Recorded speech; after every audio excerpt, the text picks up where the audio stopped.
What's going on, everyone? I'm going to show you how to inspect your rope for damages. First off, it's important to know the condition your rope is in because you need to know when to take it out of rotation and stop using it. Second, this is something we need to do on the daily because we don't want to be surprised by some kind of damage in the rope that we didn't know was there and then all of a sudden have an accident. So there's about 4 categories we're going to go through.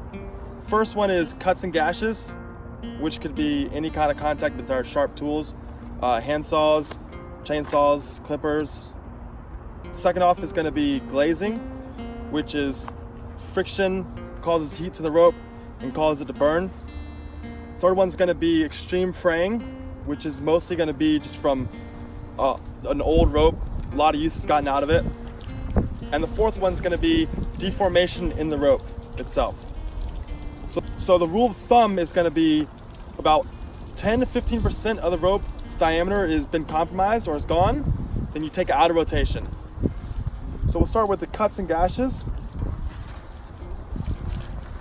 Here we have a good example. It's the most obvious and probably the most common you'll come across. As you see here, the fibers have been cut. This is a pretty good case. I would take this out of rotation. If you can see, it's pretty extreme. Next case is gonna be glazing in the rope. It's gonna look black. Okay, it's basically gonna be burned, and it's gonna feel smooth to the hands when you touch it.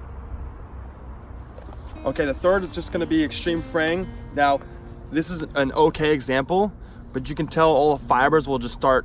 You'll just see it. It'll be like softer. And if it's just excessive, 10 to 15%, take it out of rotation.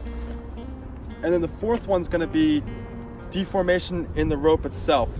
Now, this is an internal issue most of the time, and it's usually caused by shock loading the ropes. It's gonna be pretty uncommon for us since we're not messing with removals.